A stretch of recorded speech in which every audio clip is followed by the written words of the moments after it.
Hey everyone, today I am going to show you how I clean my Craftsman ratchet. It's pretty easy, but sometimes you lose a little ball bearing in here, and if you do, I highly suggest one of these kits. They have every size.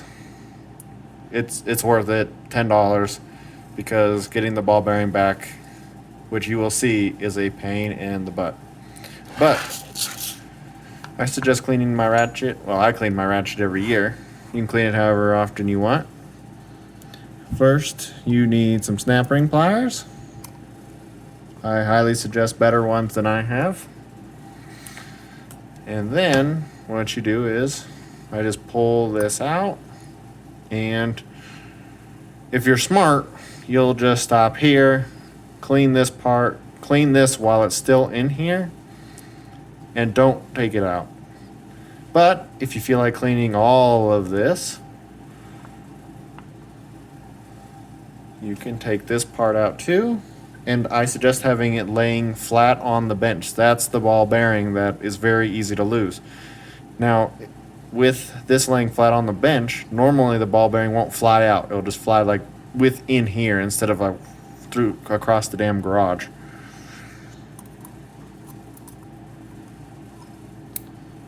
Take that out, super easy. And then that's the demon bearing. Take that out with your pliers if you go this far, or if it accidentally comes out. And then this can come out, and you can wipe down all of this. What I use is good old tubbo towels. But I've already cleaned this one, so I'm not going to go into great detail of. And then for the grease, I just put a little bit on all the splines, and all I do is use Mobile One synthetic grease. Super easy.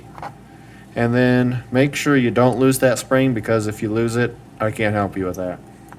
Thankfully, I haven't lost one of those yet. But to put the bearing back, I grab a little bit of grease and just put it on my tweezers. And then, see if I can get that. Just put a little bit right on the spring. That helps make it sticky. So when this is laying down, I can get the bearing to stay on there. And then you have to put this, the little clip, in first. And I like to put it up as high as I can get it, and then lay it down flat. Now for the demon bearing, I'm going to attempt to do this on camera the best I can. You want it right on top of that spring. Okay, see how the grease holds that in place right there for you? Makes it nice. Let's see, I'll zoom in a little bit. If we can get that going. Now, when you put this back together, this is directional. See how this side has the indent for that, and this side does not. You don't want to get your ball back in there and have to realize you have to flip it over. Ask me how I know. So I'm going to clean this off. I didn't do a very good job of that one.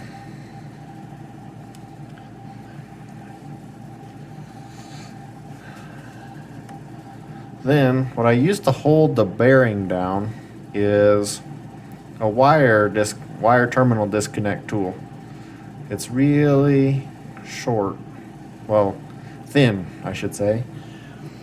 And then all you do with this is push this down, and then make sure again that you have this the correct way. This should be the top, and this is the bottom.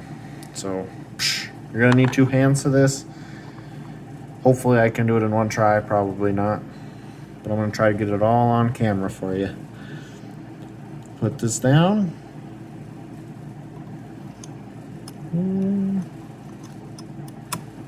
Holy smokes, one try. It took me all afternoon to get that stupid thing to work. Okay, then grease her up with what your preferred grease or whatever the hell you want to use. Slide that back in there. Okay, let's take this off and remove it so you can see. Sometimes to get this in here, gotta fiddle with it a little.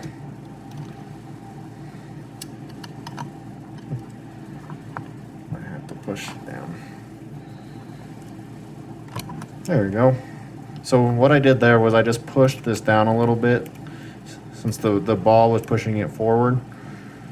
But works mint. Now, all you have to do, put this back on there. Use my awful snap ring pliers. I highly suggest getting better snap ring pliers, or else this thing is going to fly across the room.